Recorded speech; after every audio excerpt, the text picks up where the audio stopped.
All right, let's do a food shoot. Now, we're going to use the same table we used before, the Project-O stand. We have right here, we've lowered it down a little bit. I want to be able to shoot down a little bit on the food. I don't want to shoot down tremendously, but I want to have it down at an angle. I'm also going to do a trick that's very popular in food photography, which is to not shoot it straight on. It's to actually take the camera and shoot it, called Dutching it, shooting it at like a 45-degree angle. Because what we're essentially shooting is still life, that angle kind of adds a little energy to the shot. Now, let's talk about the lighting, which is what we're here for. So we're going to use the Stripbank. I'm going to have Brad bring in the Stripbank, and we're going to light it from behind. Food shoots are normally lit from behind, so we're going to bring in the Stripbank over here, and we're going to bring it in right behind our sushi. So that's what we have. We're shooting a plate of, very pretty plate of sushi, and we're going to turn on all 3 lights. I'm going to take a test shot just with what we have here. It's probably not going to look too great, but we are zoomed in all the way. By the way, I actually switched lenses. I need you to get very close and in really, really tight. With food shoots, a lot of the time, we don't want to try to capture the whole thing. We want to zoom in and capture a portion of it or a piece of it. It's very hard to shoot an entire big plate of food and make it look good, so we zoom in real tight. Well, how tight? In this case, I've been using a 70-200 all day long. Just now, I switched to a 28-300 so I can get in really, really tight. And what that'll do is it'll put part of the plate really nice and in focus, and it's going to go out of focus fast, which is awesome. Now, the particular lens I'm using, it is a 28-300, f3.5 to f6.3. It's made by Tamron. Now, this particular lens at f6.3, when I zoom in, you think, wow, 6.3, is it still going to be out of focus? It's going to be amazingly out of focus because how close we've zoomed in. So let's take our first test shot and see with just the one strip light brought in behind the food, behind the sushi in this case. Okay. And that's how I feel about it. It's okay. It's not great. So what's wrong with it? Well, we do have that nice sharp. It's nice sharp right in here. Falls off.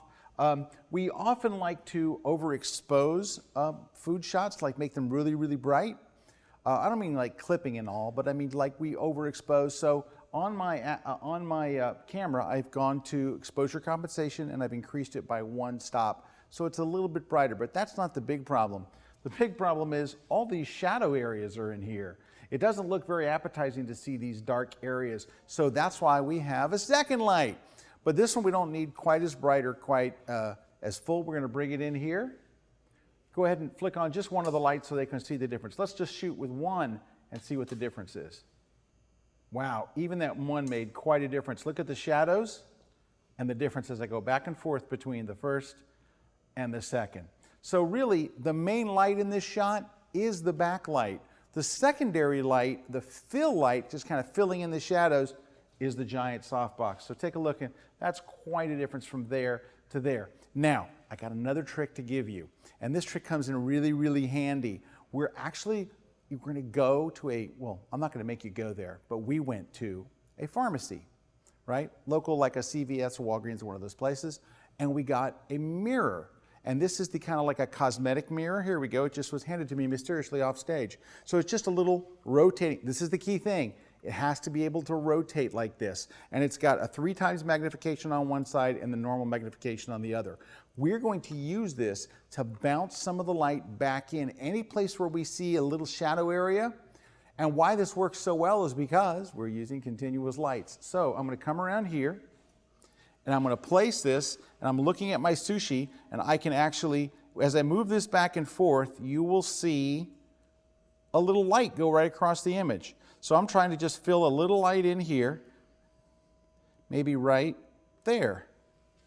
And it just helps fill in a little bit of the highlights, accentuates those just a little bit, and there. It's just picked up a little bit of highlight, and that's all it needs to do. Now, we can put a lot more of these. Sometimes on a food shoot, I have 3 and 4 of them in different locations just to pick up little areas. Any little area that has a shadow or a dark area, just going to tip them back and forth so you can start to see. Yeah, and a lot of times you do it with reflector, right? You'll pick up the reflector. Where's the light? Where's the sun? Oh, there it is. And then you can kind of zoom it in.